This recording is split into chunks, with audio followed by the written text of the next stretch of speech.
विधान परिषद के सम्मानित सदस्यगण, विधानसभा के सम्मानित सदस्यगण और अन्य बहुत बहुत सम्मानित मंचासीन जनप्रतिनिधिगण इस सभागार में मौजूद इस त्रासदी को जिन्होंने झेला, जिन्होंने उस दंश को महसूस किया, उनके समस्त उपस्थित परिवारीजन, सभी भाइयों बहनों पत्रकार साथियों, जहां एक और भारत ने लंबे संघर्ष, त्याग, तपस्या, बलिदानों के बाद, तमाम सपूतों की कुर्बानियों के बाद, तमाम हमारे नौजवानों की शहादतों के बाद, तमाम फांसी के फंदे पर हमारे नौजवानों के झूलने के बाद हम लोगों को एक और आज़ादी का वो शुभ दिन 15 अगस्त 1947 तो मिला, लेकिन इसके साथ ही साथ आज़ादी के इस जुनून में जहाँ हम लोग जश्न मनाने का काम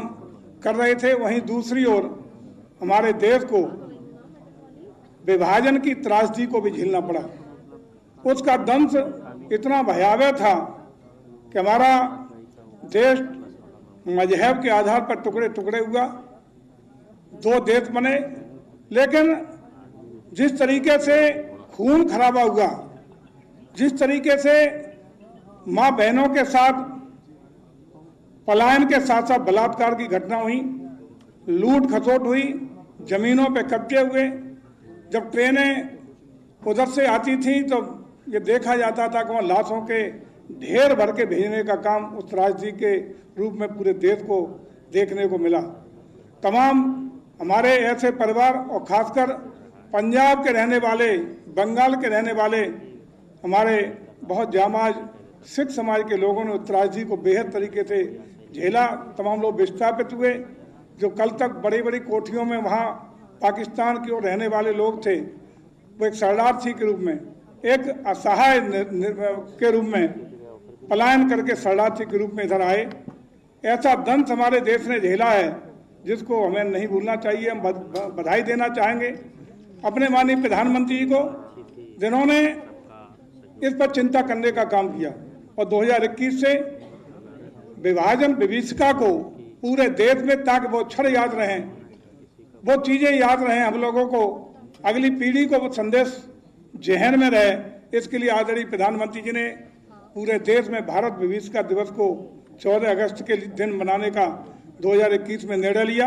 हमारे माननीय मुख्यमंत्री जी ने पूरे प्रदेश में हर जिले में, हर जगह इस कार्यक्रम के रूप में मनाने का, बृहद रूप में मनाने का निर्णय लेकर के ये जो त्रासदी थी, ये जो दंश था, उसको अगली पीढ़ी तक ले जाने के लिए वर्तमान पीढ़ी के लोग भी इसको बखूबी जान सकें, समझ सकें और इससे प्रेरणा और सबक ले सकें और उन लोगों के प्रति अपनी श्रद्धांजलि और सहानुभूति भी देने का काम कर सकें जिन लोगों ने इस त्रासदी को झेला था।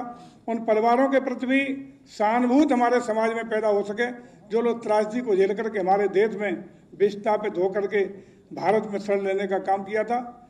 ऐसे स्थितियों के लिए मैं आदरणीय प्रधानमंत्री जी को, माननीय मुख्यमंत्री को बहुत बहुत धन्यवाद ज्ञापित करता हूँ, उनका आभार प्रकट करता हूँ कि पूरे देश के सामने इस विभाजन त्रासदी को पुनः स्मरण कराने का एक अवसर देने का काम किया। हालांकि ये हम लोग सब जान रहे हैं कि आज तमाम परिस्थिति हमारे अगल में, बगल में, पड़ोसी देशों में आज भी ऐसी स्थितियां विद्यमान हैं जो कहीं न कहीं इस तरह की घटनाओं को अंजाम देने का काम हो रहा है। हमें इनसे सावधान भी रहना है, इतिहास से सीख भी लेनी है, इतिहास से सबक भी लेना है और हम ये निश्चित रूप से उन परिवारों के प्रति, उन लोगों के प्रति जो इस त्रासदी का दंश झेले हैं, उनके प्रति श्रद्धांजलि अर्पित करने का भी ये समय है। मैं हृदय से ऐसे परिवारों के प्रति, ऐसे लोगों के प्रति जिन लोगों ने विभाजन त्रासदी का दंश झेला है, उनके प्रति श्रद्धांजलि अर्पित करते हुए, उन्हें सहानुभूति प्रकट करते हुए मैं अपनी ओर से, उत्तर प्रदेश सरकार की ओर से, संस्कृति पर्यटन विभाग की ओर से बहुत बहुत सहानुभूति प्रकट करते हुए और इस तरह की घटनाओं से सबक लेने का हम लोग काम करें। भारत की एकता, अखंडता को मजबूत रखने के लिए मजहबी आधार पर, जाति आधार पर, बिना किसी भेदभाव के हम सब लोग मिलकर के अपने देश को राष्ट्रीय एकता, अखंडता के एक सूत्र में पिरो करके, एक सूत्र के साथ आगे बढ़ सकें कि नेशन फर्स्ट, भारत प्रथम, राष्ट्र प्रथम के नारे के साथ यदि देश के रहने वाले हर नागरिक अपने दायित्व का, चाहे वह जिस दायित्व पर हो, गांव का रहने वाला किसान हो, मजदूर हो, नौकरशाही हो, राजनीतिक लोग हों, उद्योगपति हों, व्यापारी हों, या जिस रूप में भी जो देश की सेवा कर रहा है, वो सारे लोग देश प्रथम को अपने दिल दिमाग में रखते हुए अपनी सेवाएं पूरी देश के प्रति निष्ठा और ईमानदारी के साथ देने का यदि काम कर ले, तो यह समझता हूं कि ऐसी हम लोगों की सच्ची श्रद्धांजलि देश के प्रति, राष्ट्र के प्रति यही होगी। पुनः इस आशा विश्वास के साथ कि आइए आदरणीय मोदी जी के, आदरणीय मुख्यमंत्री जी के उस सपने को पूरा करने के लिए, हमें एक आदर्श उत्तर प्रदेश बनाने के लिए और एक विकसित भारत बनाने के लिए, विकासशील भारत को विकसित 2047 तक बनाने के लिए सब लोग ईमानदारी के साथ, निष्ठा के साथ, देश हित को ध्यान में रख करके सब लोग इसमें प्राण प्रण से लगेंगे, आगे बढ़ेंगे, तो मैं समझता हूं कि हमारी देश की राष्ट्रीय एकता, अखंडता और परम वैभव को, जो कहा जाता है कि हमारा देश सोने की चिड़िया थी, हमारा देश अखंड भारत का स्वरूप कोई बहुत बड़ा गौरवान्वित महसूस करता है। हम विश्व गुरु थे, इस आयाम को पुनः हासिल कर सकें, इसी आशा उम्मीद के साथ आइए इस दिवस पर उन लोगों को श्रद्धांजलि अर्पित करते हुए, भावनात्मक रूप से उनके परिवारों के प्रति सहानुभूति प्रकट करते हुए मैं अपनी बात को विराम देता हूं। बहुत बहुत धन्यवाद।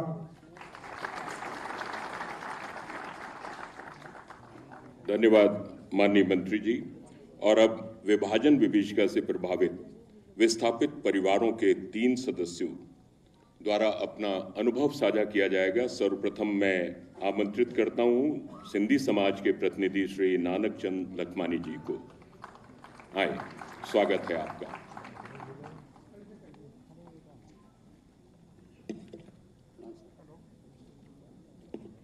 भारत माता की आयो लाल सभई चो झूलेलाल। परम श्रद्धे हम सबके हृदय सम्राट आदरणीय योगी आदित्यनाथ जी, मुख्यमंत्री उत्तर प्रदेश, आदरणीय केशव मौर्य जी, उप मुख्यमंत्री उत्तर प्रदेश, आदरणीय ब्रजेश पाठक जी, उप मुख्यमंत्री उत्तर प्रदेश, आदरणीय बलदेव सिंह औलख जी, मंत्री सरकार, श्री जयवीर सिंह जी, पर्यटन मंत्री, महापौर सुषमा खड़गवाल जी, सांसद डॉक्टर दिनेश शर्मा जी, सांसद माननीय ब्रजलाल जी, सांसद माननीय श्री संजय सेठ जी, सम्मानित मंच, सबको मैं प्रणाम करता हूं। 14 अगस्त 1947 की तारीख भारत भला कैसे भूल सकता है। एक तरफ 200 वर्षों की गुलामी के बाद आज़ादी मिलने वाली थी, वहीं दूसरी ओर देश के 2 टुकड़े हो रहे थे। लोग इधर उधर बिखर रहे थे, घर बार छूट रहा था, परिवार छूट रहा था, लाखों की जानें गई। यह दर्द था विभाजन का। भारत के लिए कोई विभीषिका से कम नहीं था। इस विभीषिका में सबसे अधिक प्रभावित हुआ सिंधी समाज। इसी दर्द को याद करते हुए 15 अगस्त 2021 से लाल किले से दिल्ली से आदरणीय प्रधानमंत्री मोदी जी ने घोषणा की कि देश के बंटवारे के दर्द को भुलाया नहीं जा सकता। नफरत और हिंसा की वजह से हमारे लाखों भाई बहनों को विस्थापित होना पड़ा, अपनी जान गंवानी पड़ी। इन लोगों के बलिदान और संघर्ष की हर साल स्वतंत्रता दिवस पर एक दिन पहले 14 अगस्त को विभाजन विभीषिका के दिवस में याद करके खास दिवस मनाया जाएगा। मैं धन्यवाद देता हूँ आदरणीय प्रधानमंत्री जी को।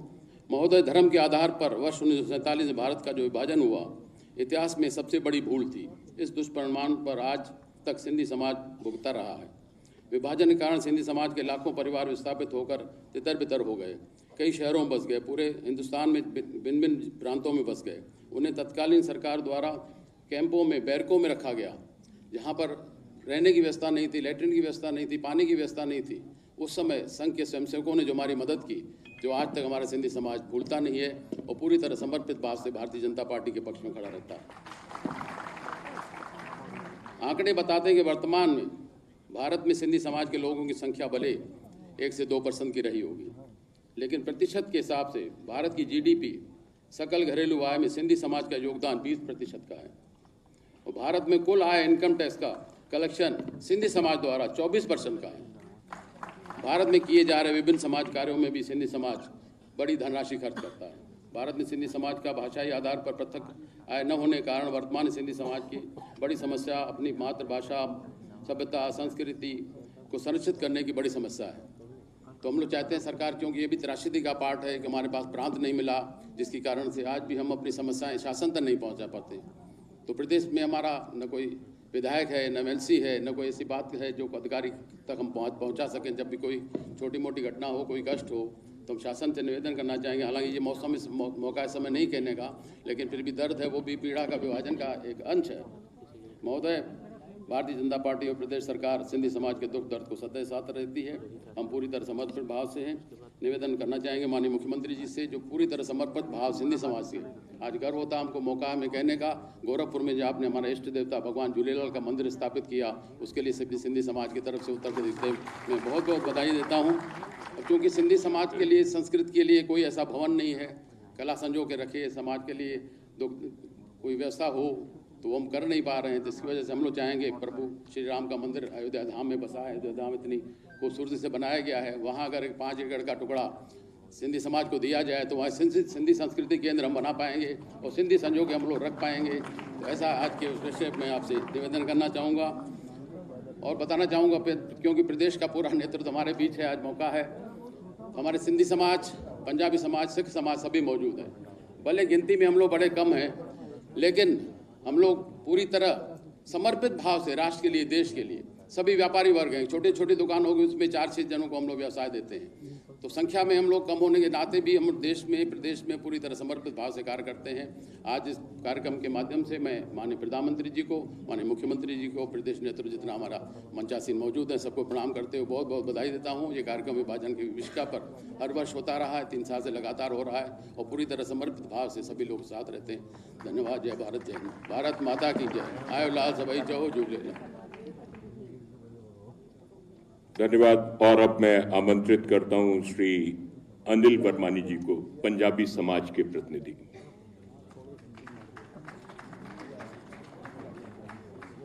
कृपया संक्षेप में अपने विचार रखिएगा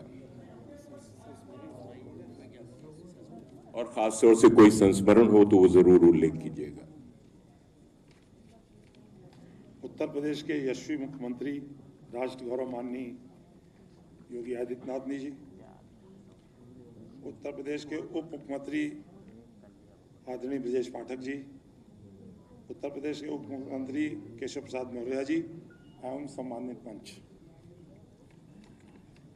देश का विभाजन इतिहास के पन्नों में दर्ज एक ऐसा दस्तावेज है जो बहुत दर्दनाक है, जो बहुत पीड़ादायक है और जिनको याद करने के लिए पुराने जख्म हरे हो जाते हैं। करोड़ों लोगों ने, जिन्होंने जिस धरती पर जन्म लिया, भारत के तत्कालीन तथाकथित बड़े नेताओं की वजह से, मुख्य रूप से गांधी जी और नेहरू जी की वजह से, उनको अपनी जन्मभूमि छोड़नी पड़ी, अपने खेत खलियान और घर छोड़ने पड़े, अपनी संपत्ति छोड़नी पड़ी, अपनी अस्पत बचाने के लिए, अपनी बहू बेटियों की लाज बचाने के लिए, अपने धर्म को बचाने के लिए अपनी जन्मभूमि में भारत का रुख किया।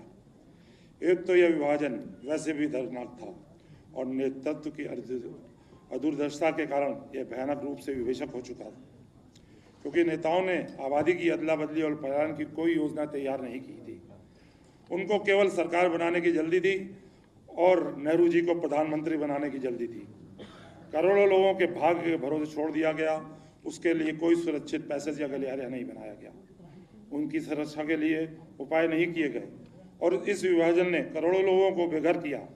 साथ ही साथ 10 लाख लोगों से ज़्यादा व्यक्तियों को अपनी जान से हाथ धोना पड़ा। लाखों बहू बेटियों की इज्जत को तार तार किया गया, मासूमों को यातीम बनाया गया और करोड़ों लोग बेघर हो गए। लोगों ने अपनी बहू बेटियों की इस्मत बचाने के लिए अपनों हाथों से उनका वध किया, उनको शहीद किया, ताकि वह लोग विरोधियों के हाथों बेइज्जत न हो। करोड़ों लोगों को बेघर करने के, लाखों लोगों को भी आबरू लूटने के कोई जिम्मेदार है तो तत्कालीन वो बड़े नेता हैं, जिम्मेदार हैं। करोड़ों लोगों ने अपने धर्म की रक्षा के लिए, अपने धर्म को बचाने के लिए अपनी जमीन जायदाद, रोजी रोजगार, व्यापार और संपत्ति धन को छोड़ा। उन्होंने धर्म को प्राथमिकता दी। इस बात को हमेशा याद रखना चाहिए। यदि वह हमारे पूर्वज जो पाकिस्तान को छोड़कर आए थे, इस्लाम ग्रहण कर लेते तो वहीं पर रह सकते थे, उनकी जमीन जायदाद, रोजी रोजगार बच सकता था, लेकिन धर्म ना बचता। धर्म की रक्षा के लिए उन्होंने पलायन किया और भारत की भूमि पर आए। आज के समय में भी उनका यह समझना चाहिए कि हमारे पूर्वजों ने धर्म की रक्षा के लिए किया। आज वहीं माननीय प्रधानमंत्री मोदी जी और माननीय हमारे मुख्यमंत्री योगी आदित्यनाथ जी इस धर्म की रक्षा के लिए संकल्प है। मान्यवर, एक बात मैं बहुत दृढ़ता से कह सकता हूँ, 1947 के विभाजन के समय अगर आप जैसा कोई दृढ़ इच्छा शक्ति वाला कोई योगी होता तो इतना बड़ा नरसंहार नहीं हो सकता था, और धर्म के नाम से जो देश विभाजन हुआ था उसका स्वरूप भी अलग होता। आज की पीढ़ी को इस दंश को सहन नहीं करना पड़ता।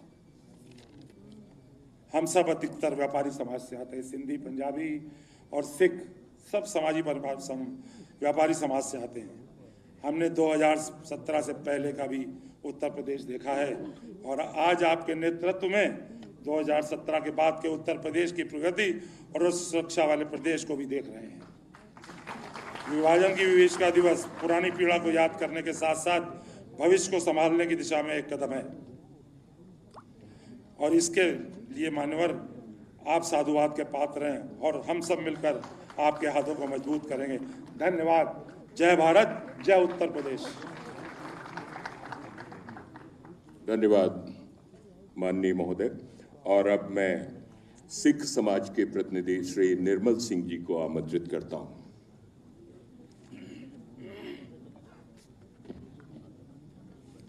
भारत माता की जय। मंच पर आसीन हमारे प्रदेश के यशस्वी मुख्यमंत्री श्री आदित्यनाथ योगी जी, उप मुख्यमंत्री माननीय श्री ब्रजेश पाठक जी, उप मुख्यमंत्री माननीय श्री केशव प्रसाद मौर्य जी एवं सम्मानित मंच, मैं सभी का आभार प्रकट करता हूं इस कार्यक्रम के लिए। आज़ादी के इस विभीषिका दिवस को मनाने के लिए आज हम लोग सब यहाँ एकत्र हुए हैं। आप जानते हैं सिख समाज हमेशा ही देश की अस्मिता सुरक्षा के लिए हमेशा अग्रिम पंक्ति में खड़ा रहा है, चाहे वो मुगलों से जंग हो, चाहे आज़ादी के बाद अंग्रेज़ों से जंग हो। आज हम जब भी, जैसे मैं अपने दादाजी से जब मैंने बात की, मुझे एक संस्मरण याद आया।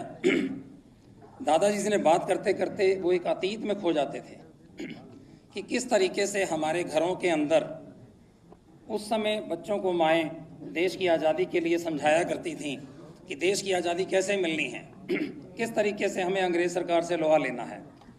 उनको कहते कहते आंखों में इसलिए आंसू आ जाते थे कि उस आज़ादी के बाद, उस आज़ादी को प्राप्त करने में जितना लहू नहीं बिखरा होगा, उतना उस आज़ादी को लेने के बाद इस विभीषिका के दिवस पर उतना लहू, उससे ज़्यादा लहू उस समय बिखर गया। अपने घरों को छोड़कर आना, जैसे मैंने बाहर कुछ मकानों की रजिस्ट्री लगाई है, पड़ोसियों को चाबी देकर आना कि भाई हमारी चाबी रखना संभाल के, हम वापस आएंगे इसको लेने के लिए। जैसे आज हम लोग रोज़ बांग्लादेश की खबरें देख रहे हैं, जो लोग वहाँ से चल रहे हैं वो भी इसी विभीषिका से गुजर रहे हैं। सिख समाज ने वहाँ पर विभीषिका के बाद 1984 सरकारों की गलती की वजह से 1984 के दंगे को भी झेला, वो भी एक विभीषिका झेली।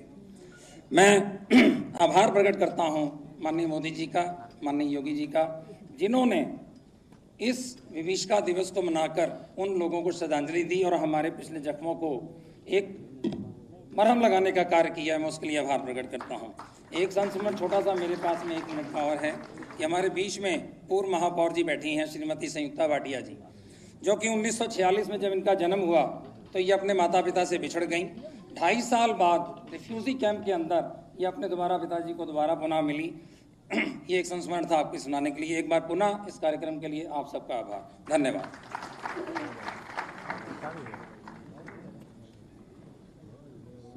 धन्यवाद महोदय। और अब विभाजन विभीषिका स्मृति पर आधारित लघु फिल्म का प्रदर्शन होगा। सूचना एवं जनसंपर्क विभाग द्वारा इस फिल्म का प्रदर्शन किया जा रहा है। 15 अगस्त का दिन कहता आजादी अभी अधूरी है, सपने सच सोना बाकी है, रावी की शपथ न पूरी है। स्वर्ण दिवस के लिए आज से कमर कसें, बलिदान करें, जो पाया उसमें खो न जाएं, जो खोया उसका ध्यान करें। भारत का विभाजन एक ऐसा घाव जो आज तक नहीं भरा है, उसे कभी भरने का प्रयास भी नहीं किया गया, उल्टा उसे छिपाया और दबाया जाता रहा। केंद्र की भाजपा सरकार ने बंटवारे के दिन अर्थात 14 अगस्त को विभाजन विभीषिका स्मृति दिवस के रूप में मनाना आरंभ किया है। यह एक अवसर है कि हम मानवता और सभ्यता पर हुए इस अत्याचार को याद करें, इसके दोषियों की पहचान करें, आने वाली पीढ़ियों को उनके बारे में बताएं, ताकि भारतीय इतिहास का वह भयावह कालखंड हमें दोबारा कभी देखना न पड़े। विभाजन का निर्णय इतना अचानक और अप्रत्याशित था कि किसी को भी सोचने समझने का अवसर नहीं मिला।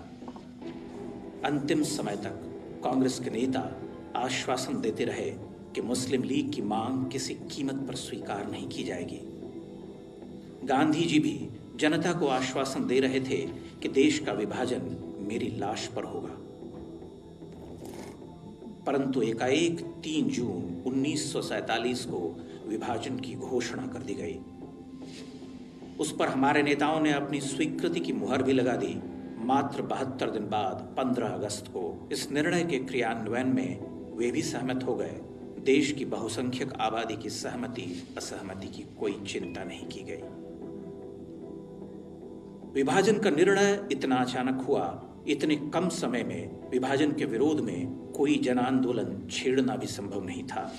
लोगों को तो अपनी जान बचाने की पड़ी थी, कोई भी विभाजन के विरुद्ध खड़ा होने की स्थिति में नहीं था।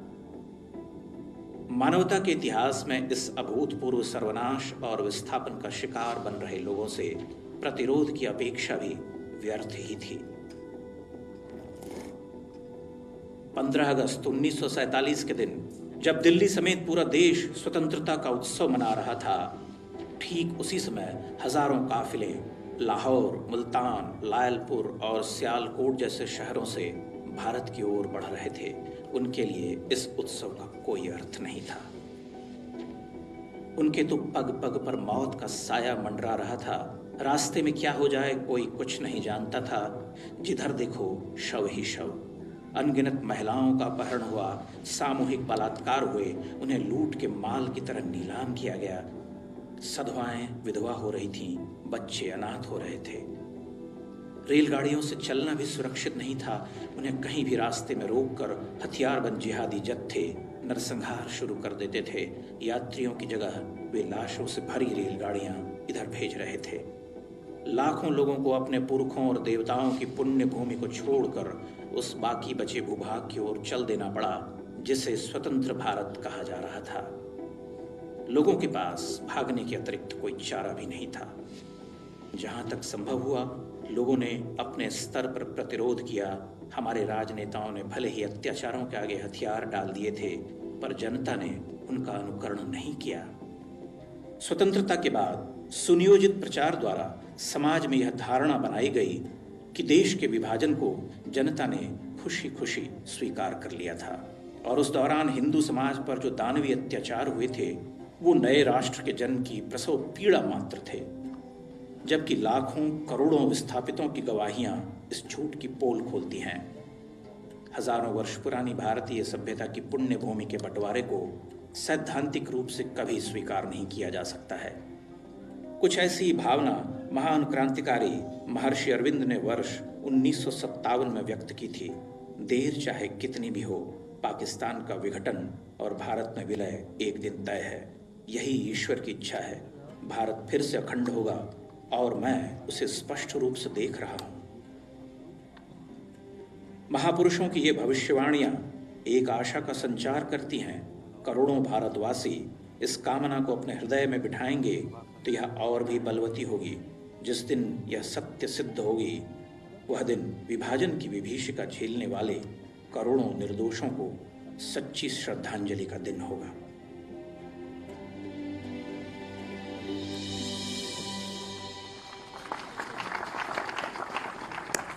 जोरदार तालियों से स्वागत। और अब मैं माननीय उप मुख्यमंत्री श्री ब्रजेश पाठक जी को सादर आमंत्रित करता हूं उद्बोधन के लिए।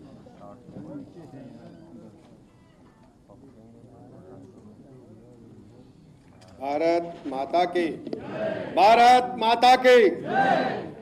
विभाजन विभीषिका स्मृति दिवस के अवसर पर आयोजित श्रद्धांजलि सभा में उपस्थित उत्तर प्रदेश के यशस्वी मुख्यमंत्री आदरणीय योगी आदित्यनाथ जी, उप मुख्यमंत्री आदरणीय केशव प्रसाद मौर्य जी, पर्यटन मंत्री आदरणीय जयवीर सिंह जी, माननीय मंत्री आदरणीय बलदेव सिंह औलख जी, माननीय सांसद राज्यसभा डॉक्टर दिनेश शर्मा जी, माननीय सांसद राज्यसभा आदरणीय ब्रजलाल जी, माननीय सांसद राज्यसभा आदरणीय संजय सेठ जी, लखनऊ की महापौर आदरणीय सुषमा खरकवाल जी, भारतीय जनता पार्टी के महानगर के अध्यक्ष आनंद द्विवेदी जी, हमारे सभी माननीय विधायकगण, सदस्य विधान परिषद गण, सभी पदाधिकारीगण, विभाजन की विभीषिका कार्यक्रम में उपस्थित विस्थापितों के परिवारजन और सामने बैठे सभी भाइयों तथा बहनों, पत्रकार मित्रों, आज हम सब ऐसे दिवस को याद करने के लिए इकट्ठा हुए हैं जिसको याद करने के बाद हम सबके रोए खड़े हो जाते हैं। क्या स्थिति रही होगी? एक तरफ आज़ादी की खुशी थी, दूसरी तरफ दसियों लाख हमारे भाई बहन तलवारों से काटे जा रहे थे, बहनों की इज्जत आबरू ताक पर रख दी गई थी, सब कुछ तांडव सा दिख रहा था, तूफान सा दिख रहा था।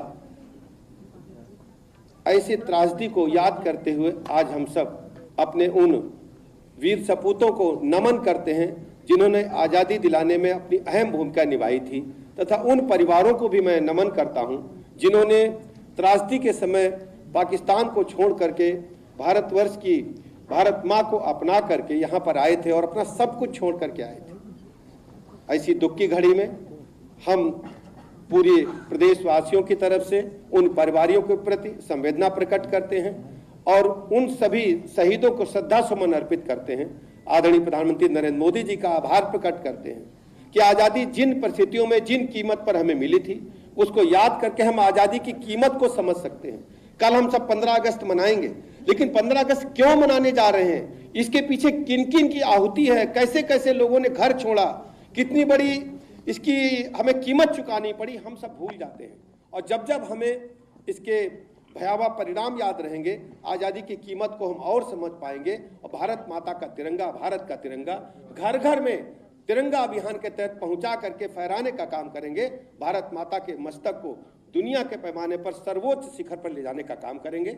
मैं बहुत अधिक समय न लेते हुए पुनः मैं वीर सपूतों को, विस्थापितों को जो अपने प्राणों की बाजी लगाने का काम किए, आहुति देने का काम किए, उन्हें श्रद्धा सुमन अर्पित करता हूं और आप सबका बहुत बहुत आभार प्रकट करता हूं।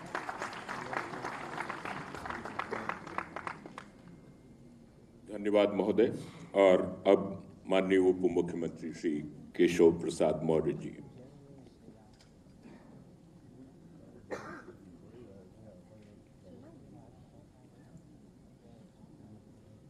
भारत माता की। माननीय मुख्यमंत्री जी, उप मुख्यमंत्री आदरणीय ब्रजेश पाठक जी, हमारे पर्यटन और संस्कृति मंत्री जयवीर जी, पूर्व डिप्टी सीएम और राज्यसभा सांसद माननीय दिनेश जी, बलदेव औलख जी, हमारे सभी सम्मानित राज्यसभा और विधानसभा विधान परिषद के सदस्य और पदाधिकारीगण और आज के इस कार्यक्रम में सहभागी होने के लिए आए हुए सभी बड़े बुजुर्ग, नौजवान दोस्त, मातृशक्ति, पत्रकार मित्रों, मैं सबसे पहले तो भारत के प्रधानमंत्री माननीय श्री नरेंद्र मोदी जी का हृदय से आभार प्रकट करूंगा। भारत का विभाजन हुआ 14 अगस्त को, इसके अलावा शायद देश कुछ जानता ही नहीं था, लेकिन विभाजन विभीषिका स्मृति दिवस के रूप में 14 अगस्त के दिन को निर्धारित करने के बाद अभी जो प्रदर्शनी में झलकियां हम लोग देखते हुए आ रहे हैं, उसको देखने के बाद हम इस बात का अंदाज़ा लगा सकते हैं कि ये जो देखने को हमें यहाँ उपलब्ध कराया गया है या जो अभी सूचना विभाग के माध्यम से आप सबको बताया गया है, या तो सागर से एक बूंद निकाल करके उसका एक अंश आपको प्राप्त हुआ है। जहाँ 10 लाख से अधिक लोगों का कत्लेआम हुआ हो, जहाँ पीढ़ियों से रह रहे परिवारों को अपना घर, परिवार, व्यापार सब कुछ छोड़ करके पलायन करना पड़ा हो, जहां माताओं बहनों की अस्मिता के साथ खिलवाड़ किया गया हो, छोटे छोटे नौनिहालों को भालों के नोक पर उनको टांग करके यातनाएं दी गई हों, उनकी हत्याएं की गई हों, वह बहुत पीड़ाजनक दृश्य है। मैं आज के दिन इतना ही आप सबको आह्वान करूंगा, अपील करूंगा कि ये जो विभाजन विभीषका स्मृति दिवस है, जितना उस समय के अखबारों ने फोटोग्राफ एकत्र किया होगा, बाद में जिन लेखकों ने कुछ लिखा होगा, उसको देखिए भी, पढ़िए भी। और यह समारोह मात्र नहीं है, संकल्प लेने का दिन है। फिर कभी कोई पाकिस्तान भारत से अलग होकर के बनने की सोच भी मन में ना ला सके, जब तक ये हम सब ठान करके राष्ट्र के प्रति अपने कर्तव्य और राष्ट्र की एकता अखंडता के लिए अपने योगदान का जो हमारा दायित्व है उसका निर्वहन नहीं करेंगे, तो मैं यह कह सकता हूं, मैं चूंकि पहले बहुत दिनों तक संगठन के कार्यों में था,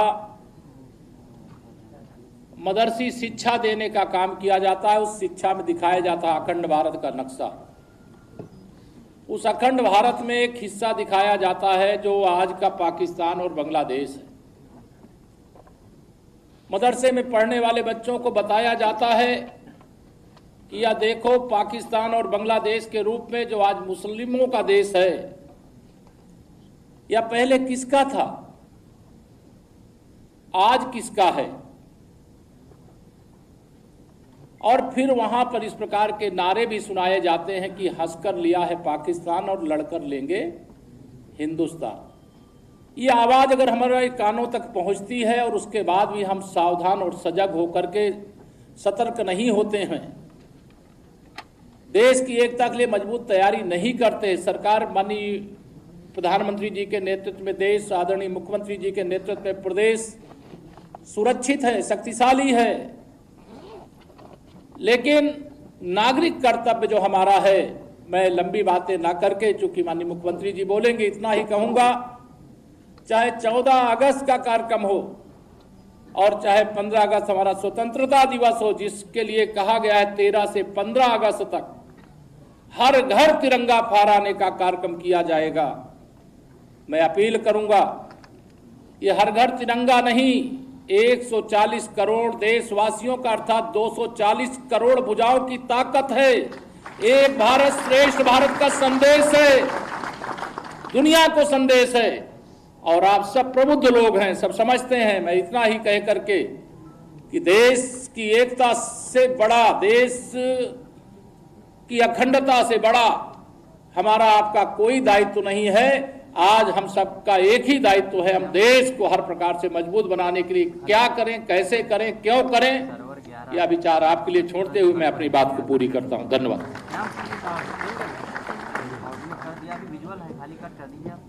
धन्यवाद महोदय। और अब मैं सादर आमंत्रित करता हूं माननीय मुख्यमंत्री महोदय को उनके उद्बोधन के लिए, उनके आशीर्वचन के लिए, उनके दृष्टिकोण को आप जानिए और समझिए। अरे अब आप बंद करिए।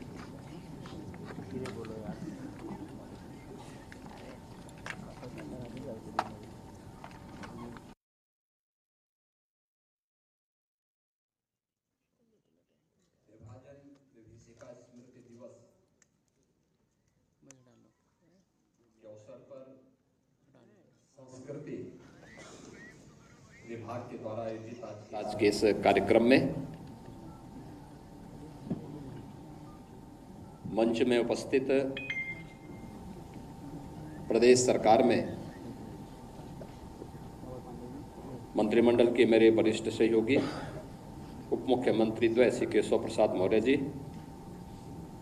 श्री ब्रजेश पाठक जी, पर्यटन एवं संस्कृति मंत्री श्री जयवीर सिंह जी, राज्य मंत्री कृषि विभाग सरदार बलदेव सिंह ओलख जी, मंच पर उपस्थित लखनऊ की महापौर श्रीमती सुषमा खड़गवाल जी, पूर्व डिप्टी सीएम और राज्यसभा के माननीय सांसद डॉक्टर दिनेश शर्मा जी, राज्यसभा के माननीय सांसद श्री ब्रजलाल जी, माननीय सांसद श्री संजय सेठ जी, मंच पर उपस्थित हमारे सभी सम्मानित जनप्रतिनिधिगण, आज के इस समारोह में सहभागी बन रहे सभी महानुभाव और विभाजन की त्रासदी को झेले हुए परिवारों के सभी सम्मानित सदस्यगण और उपस्थित बहनों और भाइयों, आज पूरा देश विभाजन की त्रासदी की स्मृति दिवस में एकत्र होकर के इतिहास के उन काले अध्यायों को स्मरण कर रहा है। इतिहास केवल एक अध्ययन का विषय नहीं होता है, वो एक प्रेरणा होती है। गलतियों के परिमार्जन का और गौरवशाली क्षणों से प्रेरणा ग्रहण करने का एक संकल्प होता है। और विभाजन की त्रासदी हम सबको इन्हीं बातों की ओर ध्यान आकर्षित करती है। आखिर क्या कारण था कि दुनिया का एक सनातन राष्ट्र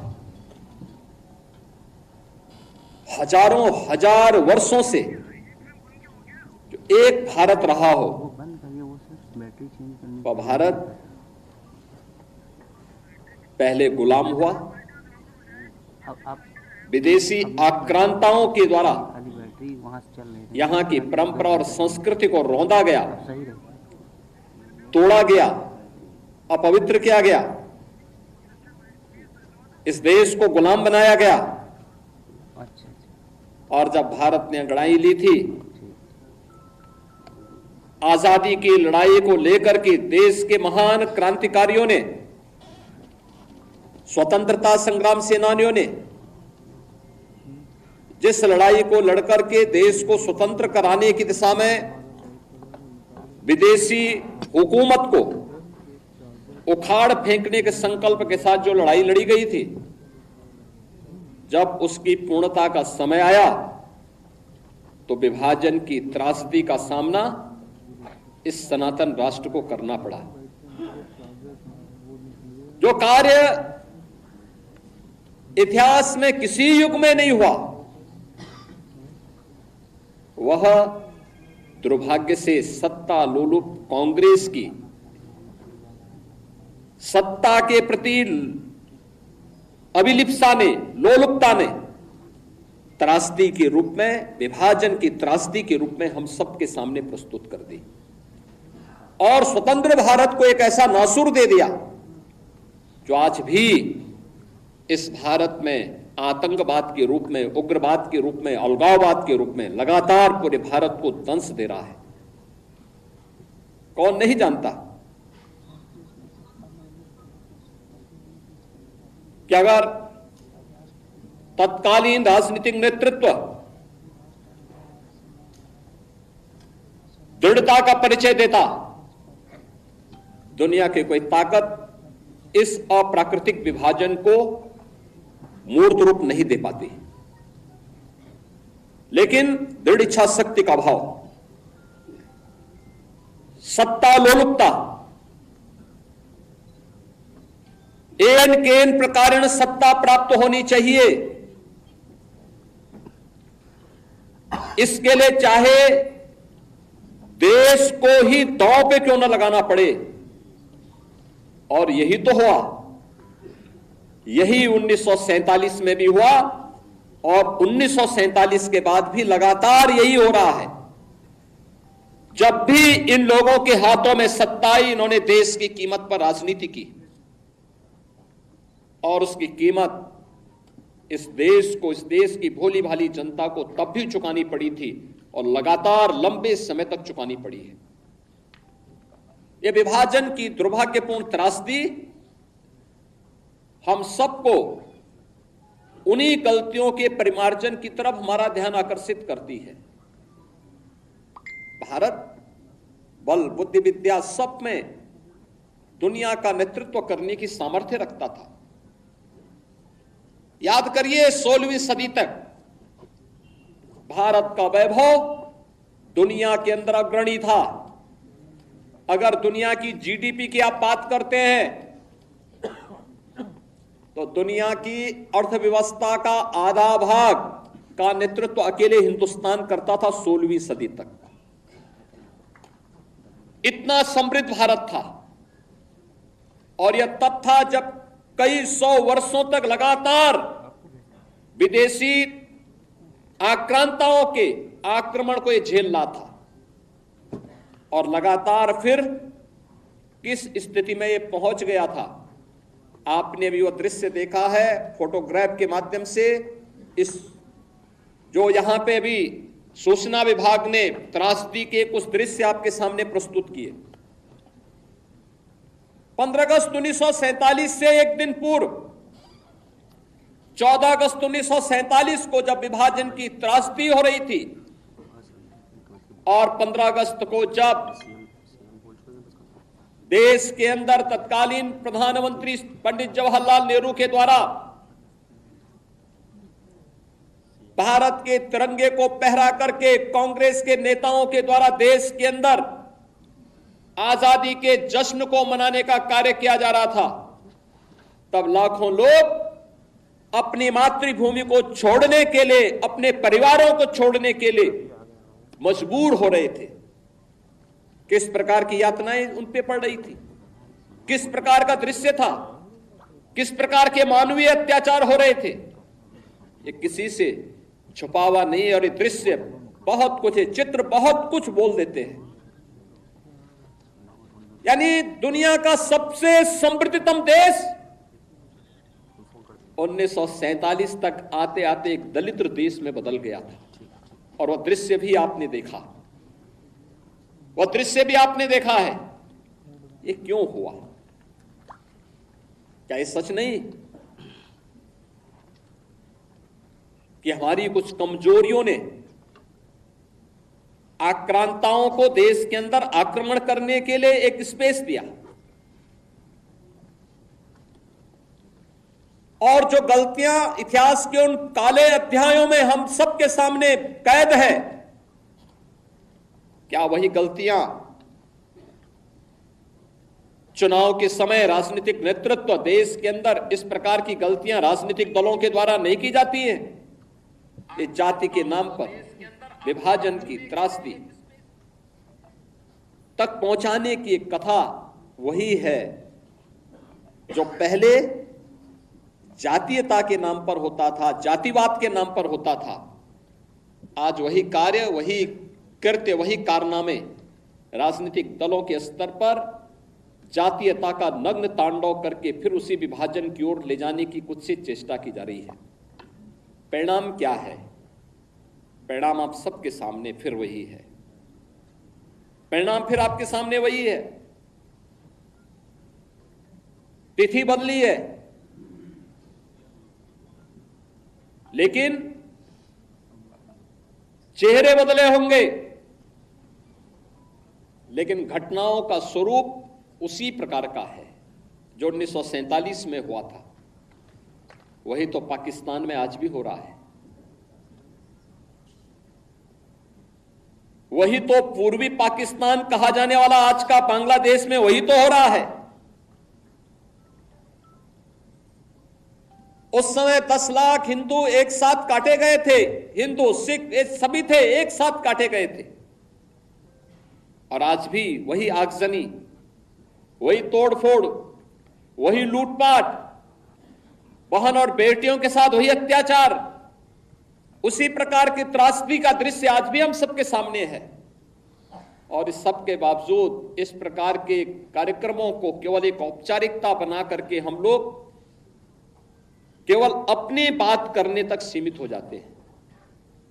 आखिर कब इतिहास की इन गलतियों से हम सबक सीखेंगे? और आज मैं आप सबसे यही कहने के लिए आया हूं, हम आभारी हैं प्रधानमंत्री मोदी जी के, जिन्होंने इतिहास के इन काले अध्यायों से पर्दा उठा करके देश की जनता की आंखों को खोलने का काम किया है, देश का ध्यान आकर्षित किया है। इतिहास की इन गलतियों के परिमार्जन के लिए रास्ता बनाने का एक आह्वान हम सबका किया है, और उसी आह्वान के साथ जोड़ने के लिए मैं आप सबसे भी कहने के लिए आया हूं कि जो दृश्य 1947 में हुआ था वही दृश्य तो आज बांग्लादेश के अंदर हम सबको देखने को मिल रहा है। 1.5 करोड़ हिंदू किस तरीके से बांग्लादेश के अंदर आज चिल्ला चिल्ला करके अपने आप को, अपनी अस्मिता को बचाने के लिए गुहार लगा रहे हैं, और दुनिया के मुंह सिले हुए कथित सेकुलरिस्ट भारत के अंदर भी इनके मुंह सिले हुए एक भी शब्द इनका नहीं निकल रहा है, क्योंकि उनको भय है कि अगर इन निरीह कमजोर लोगों के इस पक्ष में इन्होंने आवाज निकाली तो इनका वोट बैंक खिसक जाएगा। वोट बैंक की चिंता है, लेकिन मानवीय संवेदना इनकी मर चुकी है। मानवता के रक्षा के लिए इनके मुंह से एक भी शब्द नहीं निकलने वाला है, नहीं निकलेगा, क्योंकि इन्होंने आजादी के बाद लगातार उसी प्रकार की राजनीति को प्रेरित और प्रोत्साहित किया, उसको लेकर के आगे बढ़ते रहे। ये लगातार बांटो राज करो की उस राजनीति के तहत ये लोग देश के अंदर कार्य करते रहे। अंग्रेजों से सत्ता इन्होंने उस समय प्राप्त की। ये वास्तव में भारत की सत्ता का नेतृत्व नहीं कर रहे थे, बल्कि अंग्रेजों के ही, ब्रिटिशर के ही मानस पुत्रों के रूप में इन्होंने भारत की सत्ता को उस रूप में संचालन करना शुरू किया जैसे ब्रिटिशर इस देश के अंदर कर रहे थे। और आज उसी का दुष्परिणाम यह देश लगातार चुकाया है, अखंड हिंदुस्तान चुकाया है। लेकिन हमारा संकल्प है, महर्षि अरविंद ने जो 1947 के पहले उद्घोषणा की थी, आजादी की त्रास, देश की विभाजन की त्रासदी आजादी के मिलने के बाद अक्सर उन्होंने इस बारे में अपनी चिंता व्यक्त भी की, और उन्होंने इस बात को कहा था कि आध्यात्मिक जगत में पाकिस्तान कोई वास्तविकता नहीं है, या तो उसका भारत में विलय होगा या पाकिस्तान इतिहास से समाप्त होगा, हमेशा के लिए समाप्त होगा।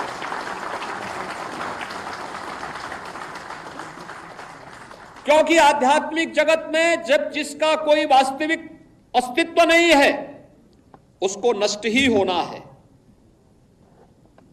और उसकी नष्टता, उसके नश्वरता को हमें संदेह की निगाहों से नहीं देखना चाहिए।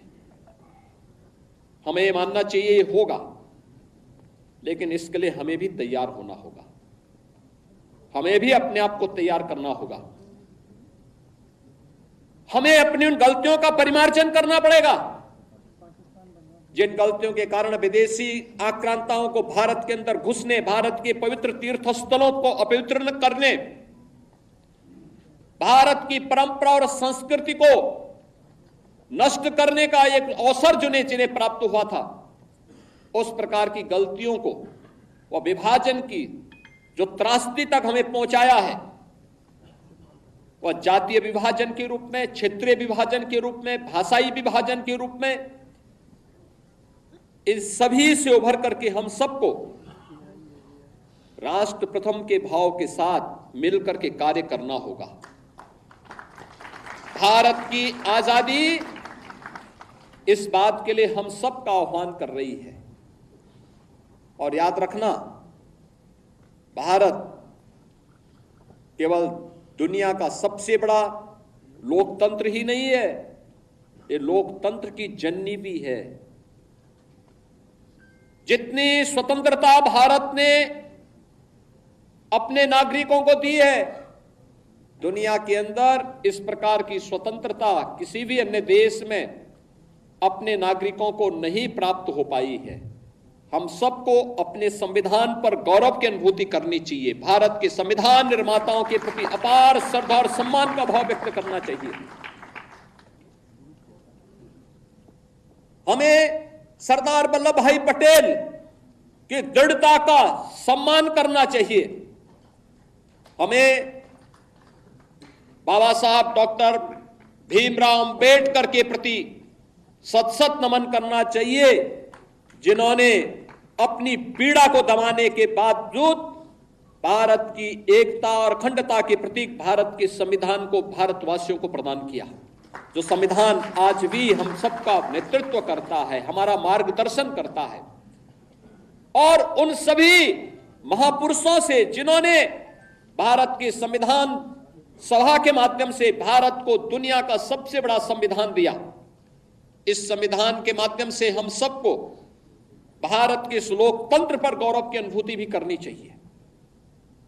और इस लोकतंत्र के साथ मिलकर के कैसे हम लोगों को जो स्वतंत्रता मिली है, इन स्वतंत्रता के उन नायकों के प्रति श्रद्धा का भाव व्यक्त करना होगा, जिन महापुरुषों ने अपना सर्वस्व भारत की आजादी के लिए समर्पित करके अपने आप को बलिदान किया था।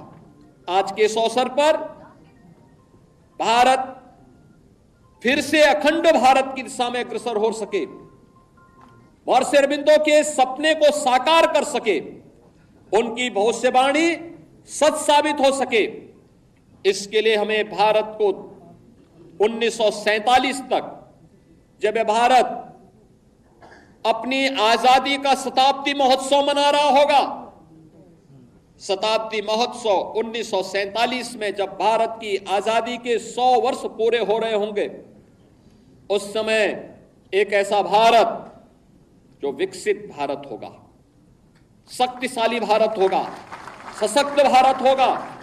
उस सशक्त भारत के निर्माण के लिए प्रधानमंत्री जी ने आजादी के अमृत महोत्सव के अवसर पर जिन पंच प्रणों की बात की, उन पंच प्रणों में सबसे महत्वपूर्ण प्रण है और वह है नागरिक कर्तव्य।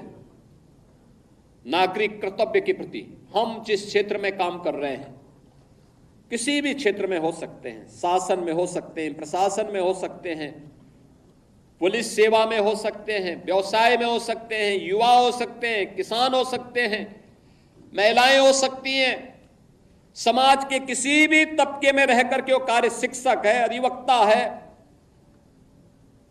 किसी भी क्षेत्र में वो काम कर रहा है, उस क्षेत्र में अपने नागरिक कर्तव्यों का पालन करते हुए राष्ट्र प्रथम के भाव के साथ उसे कार्य करना होगा। राष्ट्र प्रथम का यह भाव जब हमारे जीवन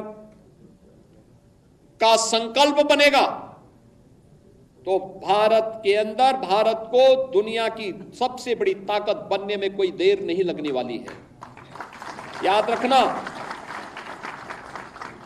पिछले 10 वर्ष के अंदर भारत की प्रगति दुनिया को अचंभित करती है,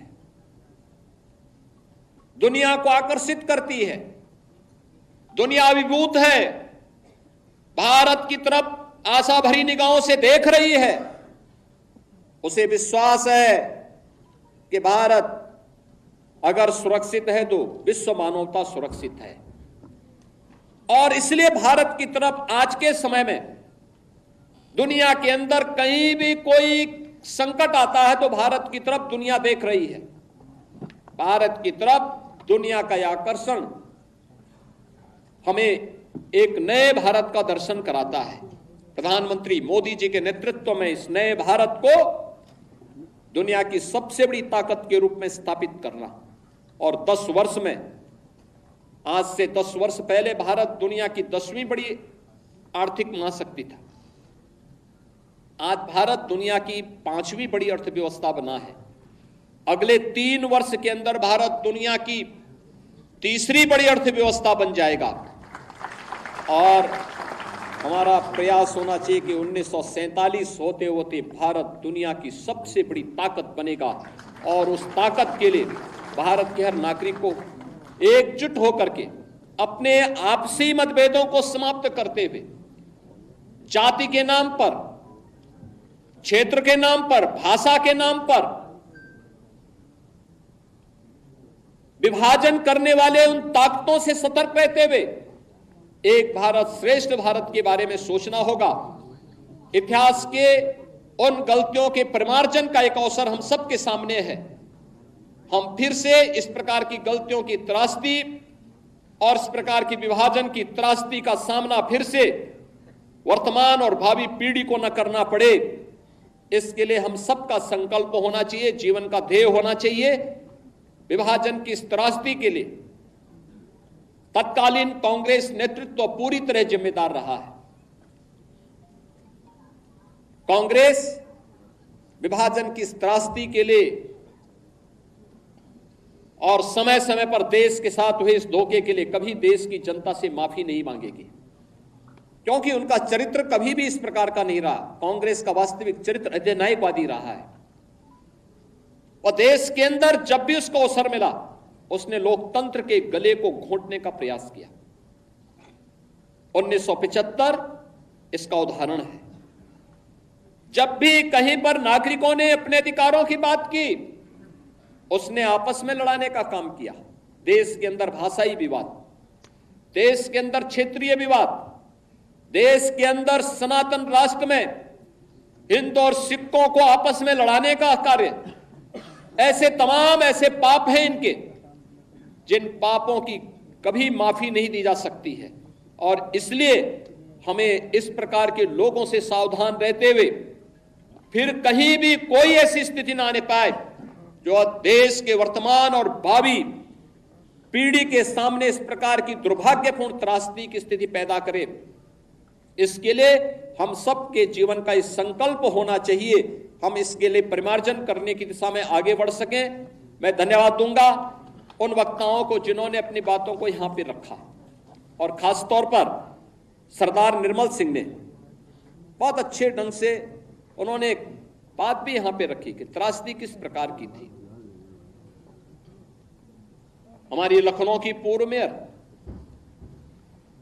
स्वयं उस त्रासदी का शिकार बनी थी, मात्र 1 वर्ष की, और 2 वर्ष के बाद उनके पिता उन्हें उस कैंप में मिल पाए जहां पर वे लोग, उनके परिवार के लोग त्रासदी के शिकार थे।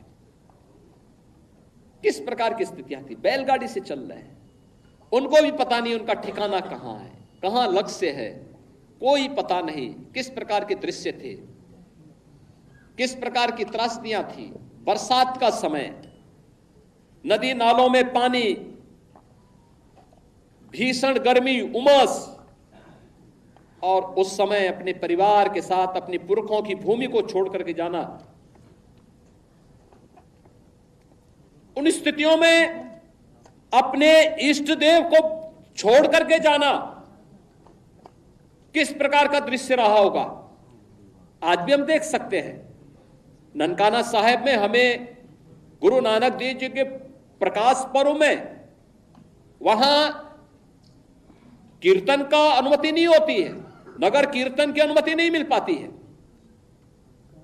कोई भी आयोजन वहां करने की स्वतंत्रता नहीं होती है।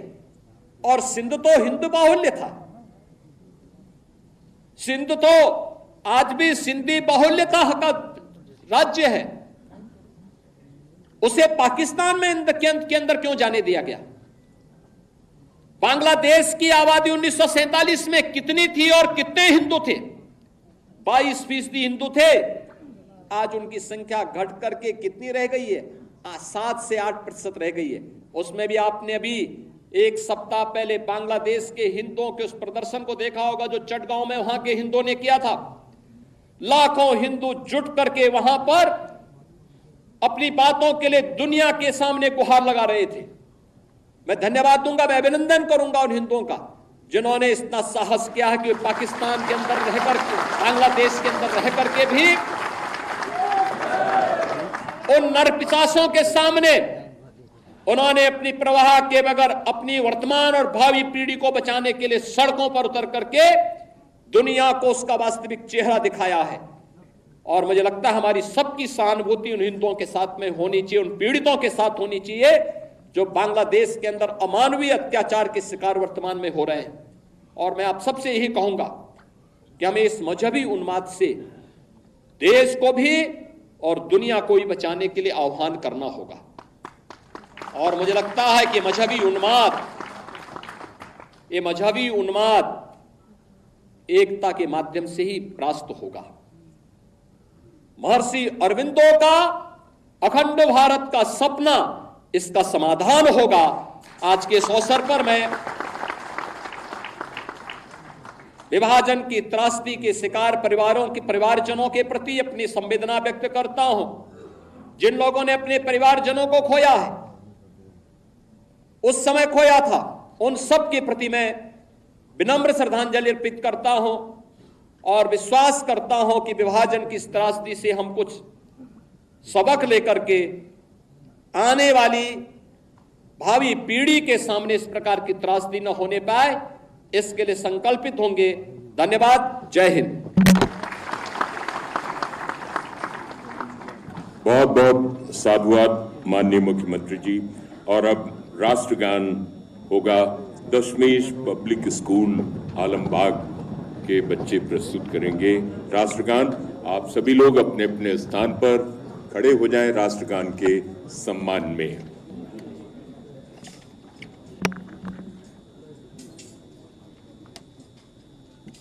दशमेश पब्लिक स्कूल आलमबाग के विद्यार्थी प्रस्तुत कर रहे हैं राष्ट्रगान।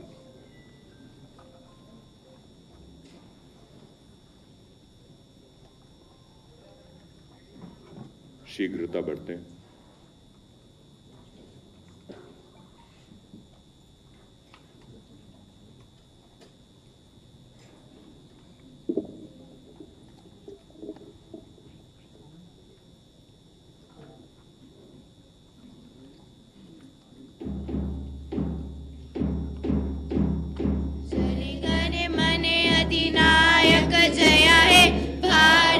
भाग्य विधाता